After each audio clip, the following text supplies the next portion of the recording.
India गठबंधन की पार्टियों में लोकसभा चुनाव के दौरान सीट शेयरिंग फॉर्मूले को लेकर राजनीतिक गतिविधियां तेज हो गई हैं। रिपोर्ट्स के मुताबिक 2019 के लोकसभा चुनाव में 421 सीटों पर चुनाव लड़ने वाली कांग्रेस 2024 में 300 से भी कम सीटों पर चुनाव लड़ सकती है। लोकसभा चुनाव में बिहार को लेकर गठबंधन में सीटों का बंटवारा काफी हद तक क्लियर हो गया है। सूत्रों के मुताबिक बिहार की 40 सीटों में से जेडीयू और आरजेडी 17 सीटों पर चुनाव लड़ेगी और कांग्रेस को 5 सीट मिल सकती है, जबकि 1 सीट लेफ्ट फ्रंट को जा सकती है। तो वहीं राज्यसभा की भी 1 सीट कांग्रेस को ही दी जाएगी। हालांकि बिहार कांग्रेस के वरिष्ठ नेता और राज्यसभा सांसद अखिलेश प्रसाद सिंह ने दावा किया है कि पार्टी 9 सीटों पर चुनाव लड़ना चाहती है। उन्होंने कहा, हम लोग पिछली बार 9 सीटों पर चुनाव लड़े थे और मोतिहारी से उपेंद्र कुशवाहा के चुनाव चिन्ह पर चुनाव लड़ा था। हम लोग चाहते हैं कि पिछली बार जितनी सीटों पर कांग्रेस ने चुनाव लड़ा, इस बार भी उतनी ही सीटों पर लड़े।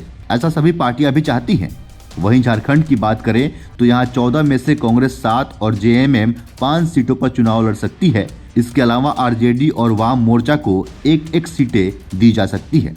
अगर जेएमएम कांग्रेस की 1 सीट कम करती है तो इसके बदले कांग्रेस को एक राज्यसभा सीट मिल सकती है। महाराष्ट्र की 48 सीटों में से शिवसेना यूबीटी 19, कांग्रेस 13 और एनसीपी 10 सीटों पर चुनाव लड़ सकती है। वहीं प्रकाश अंबेडकर और राजू शेट्टी को 2-2 सीटें मिल सकती है और 4 सीटों पर अभी चर्चा जारी है। बिहार में कांग्रेस के प्रभारी मोहन प्रकाश ने कहा, हमारा पक्ष है कि कांग्रेस सभी 40 सीटों पर लड़ेगी, चाहे उम्मीदवार जेडीयू का हो, आरजेडी का हो, कांग्रेस का हो या फिर सीपीआई एमएल का हो। हमारे बीच सौहार्द संबंध है, जिसकी वजह से सीटों का बंटवारा अच्छे से हो जाएगा। 2019 में सिर्फ राजद और कांग्रेस ने एक साथ चुनाव लड़ा था, लेकिन इस बार कई नए दल हैं इसमें शामिल हो गए हैं। हम सभी घटक दल बिहार में एक साथ ही बात करेंगे। वहीं रिपोर्ट्स है कि पंजाब में कांग्रेस और आम आदमी पार्टी के बीच गठजोड़ की संभावनाएं कम हैं। पंजाब कांग्रेस के नेता आम आदमी पार्टी के पंजाब नेतृत्व के खिलाफ खुलकर बयानबाजी कर रहे हैं।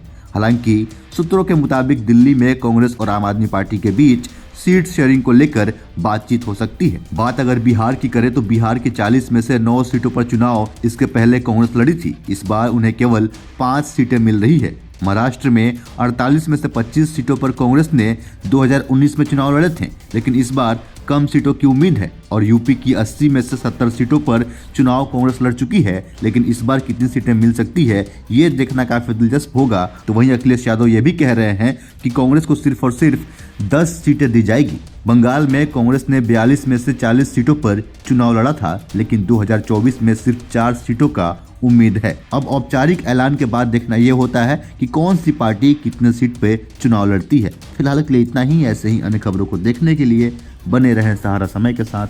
अगर आप हमें फेसबुक पे देख रहे हैं, पेज को लाइक करें, फॉलो करें। यूट्यूब पर देख रहे हैं, चैनल को सब्सक्राइब करें। नमस्कार।